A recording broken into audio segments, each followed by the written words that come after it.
John Henry Newman is truly an inspiration today to Catholic colleges. I was thinking, especially, he was talking about the importance of teachers and their influence. And in view of our season, I thought I'd cite this. An academic system without the influence of teachers is an Arctic winter. It will create an icebound, petrified, cast-iron university and nothing else. That view of the importance of faculty so resonates with what we know here at Emmanuel. And I was thinking, it was just 2 weeks ago, wasn't it, Caroline, when student government, I had dinner at my home with the members of student government, and I always ask them what's key to their education. I do this with every generation, not just you. Every class gets this, right, Mike? I asked you all the same questions. What's key about your education here? All right, so after they say strong sense of community, what I heard overwhelmingly, relationship. It's about relationships with faculty, relationships with each other, about relationships with the staff, and how we look after each other. So I was struck that way back in the 1850s, this unusual person, John Henry Newman, now beatified, was talking about that. This was the decadum in the 90s, when we spoke intentionally of our founders and their vision. Here at Emmanuel, we inaugurated Founders Day and now Founders Week. This is our 19th, by the way, to tell the story of the founding of the college and that of the Sisters of Notre Dame. The mission of the Sisters of Notre Dame, making known God's goodness, educating for life. And we initiated programs in Mission and Catholic Identity. For us, we established in 2006 the Center for Mission and Spirituality, which Sister Mary Johnson directs, which is built on 4 pillars: the Catholic intellectual tradition, the charism of the Sisters of Notre Dame, the social and the moral teachings of the Church. Now, we're focusing on Catholic colleges, so I don't have much time to do this. You'll see how fast I do this, though. Julie Billiard, 1751 to 1816 in France. She believed she was called to form a religious congregation who were called to go all over the world, so she wouldn't listen to the bishop and stay in one place in Amiens. She moved to Belgium, and very soon after that, in 1840, came to the United States. She didn't, but the sisters did. She vowed in 1804 to God to devote, the sisters did, to the education of youth. They had a passion for education. They opened boarding schools and always, always, always free schools for the poor.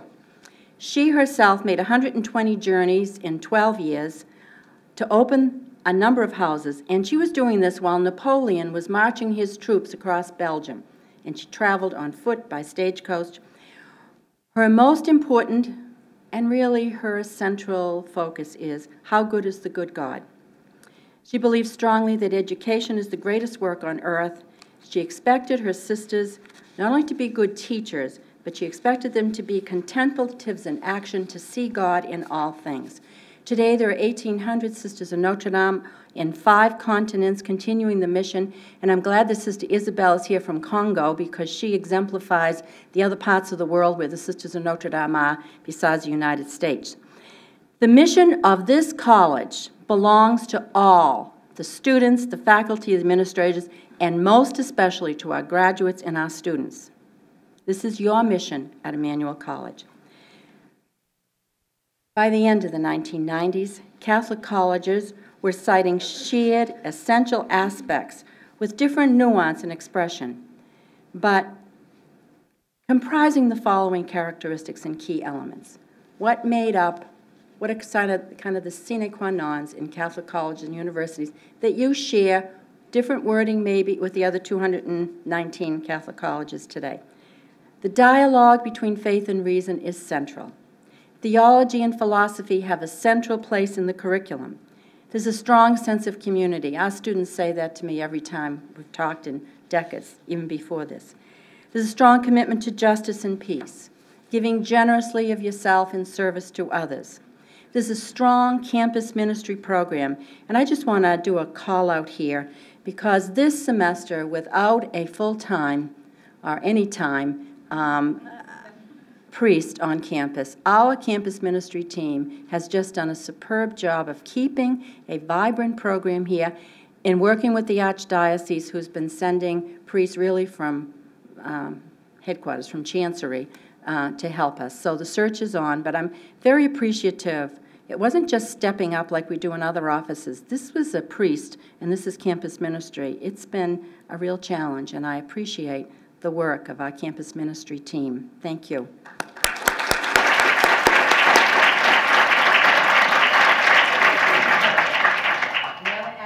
Public affirmation and celebration of legacy, which we do today and at other times. Now, we share this vision of Catholic College and University with the other 200 colleges, and I want to talk to you very briefly about other opportunities that we have, and I don't think that I and others have been making as much of this available as we can. And I'm talking about what's ahead. Here are a few examples of how we're working together, Meg. For faculty, there is a new peer-reviewed journal of Catholic higher education. This is what it looks like. It's only the last couple of years.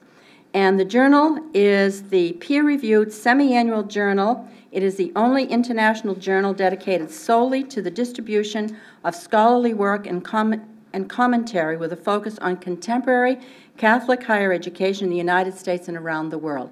So I'm saying this particularly for faculty, and we want to let you know more about that, particularly faculty that are engaged in how we're working to integrate philosophy, theology, and the Catholic mission into our classes. Secondly, there's a lot of work going on among groups of colleges to revise the undergraduate core curriculum to incorporate the Catholic intellectual tradition. Also, if faculty are interested, there is a program called Collegium, and that's really exclusively for faculty to work. It's a summer program. It's run out of Holy Cross. There are 65 colleges associated with it, and if we can't get into this summer's because it's already too late, but if there seems to be enough interest, I would be happy to have us become one of the 60, become number 66 member of that group. So you really meet with faculty from other parts of the college, addressing and learning and sharing your own experience. There are programs in social justice across the country. One, I think, in March is at Notre Dame. And the programs for students and the possible collaboration there, I think, is amazing. Remember, there are alternative spring breaks going on at every one of those 200-plus colleges. So while we're on spring break, where are we going this year again, Deirdre? Okay, so while we're doing that, so are lots of other colleges, and there could be some overlap and some synergy there too. Immersion in third world areas, which we do some programs on and have, but other colleges are doing others. Opportunities for study abroad. And then, if faculty and students are interested, I've spoken with the presidents of the other two Notre Dame colleges in California and in Washington about possible resurgence of whether students are interested in taking semesters or summers at the other institutions, but only if faculty and students here are interested in doing that. All right, now my closing remarks so we can listen to our finalists. When Pope Benedict met with the Catholic College presidents in April of 2008 at the Catholic University, he noted that Catholic colleges and universities are places to encounter the living God who in Jesus reveals his transforming love and truth. In this relationship, we are drawn by the very power of the gospel to live a new life characterized by all that is beautiful, good, and true. And the good news is that these are some of the values, this is one of the values that Catholic colleges and universities are trying to find ways to make real across the country. And now the important, all right, you have a chance to ask, where's Jonathan? Are there questions after everybody speaks? After everybody speaks. Okay. All right. So thank you.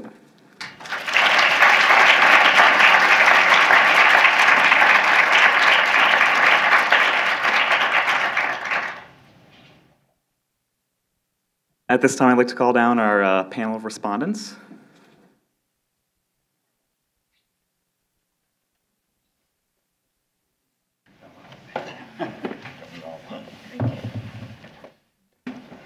Starting from the far left, we have Dr.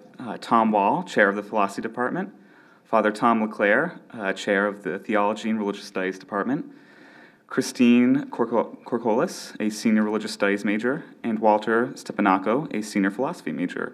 And moderating is Sister Mary Johnson, a Chair of the Sociology Department and Director of the Center of Mission and Spirituality.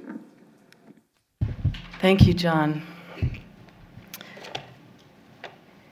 we decided to focus the work of the panel today on one topic contained in Sister Janet's address, and that is the reinstitution of the philosophy major and the theology and religious study major at Emmanuel.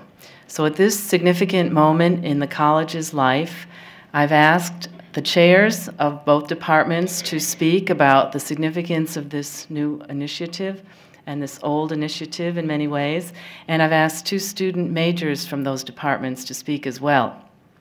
So I'd like to begin with the students, because if I don't, they won't be able to get a word in edgewise, because Father Leclerc and Professor Wall are champing at the bit to describe the work that has led to this new moment in the life of the college and the life of the curriculum in particular.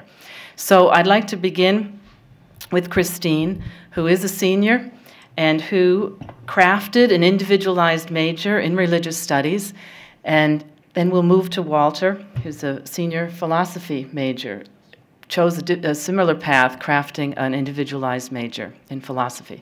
So Christine, what brought you to the study of religious studies at Emmanuel? Well, I'm very interested in, or very involved in youth ministries in my own metropolis, which is the Greek metropolis of Boston. And I found as preaching to these young children that I had a great interest in religion itself. And when I came to Emmanuel, we're required to do two requirements. So I did my first, and I found that academically I took to it as well. So I took it on as a minor, and I started off as a biology major. And so I continued with my minor and eventually came to the decision that I wanted to major in it. And so I took that on and explored professional possibilities. And as intimidating as it was with the IM process, I went forward, and I'm happy with it right now. So. Great. Very good. Walter, what brought you to philosophy? I've told this story to a couple people on this campus, and I said that when I was a young child, my mother taught me about her belief system. She taught me about God, and I had I had questions, and my mother, in all of her intelligence, but also her imprudence, told me to wait to get to heaven and ask. So I always tell people that I'm impatient and I did not want to wait to get to heaven, and so I became a philosopher. Sounds like you should have come to religious studies. He found heaven in the philosophy department. Christine, you are Greek Orthodox, Yes. Is that correct? Mm-hmm. So obviously we're talking about the Catholic identity of the college and the Catholic nature of the college. How has that identity and that nature allowed you as a young Greek Orthodox woman to find your place in religious studies? Well, as far as Orthodox and Catholicism, I feel they're very similar. And even studying Catholic studies, I've found it has enhanced my own spiritual life. Just getting a better understanding of theology and the history, church history. So I found that studying it in a Catholic, and I believe I want to go to graduate school and study Catholic studies specifically. So it's actually enhanced my own understanding of my own denominations. And Walter, what would you like to do in terms of your career goals? I as well would like to continue my career in philosophy and go and do graduate work. But I particularly am interested in the philosophy of science and the way what we can know about reality based on scientific fact. And I always say that to practice philosophy is to know the heavens as they are.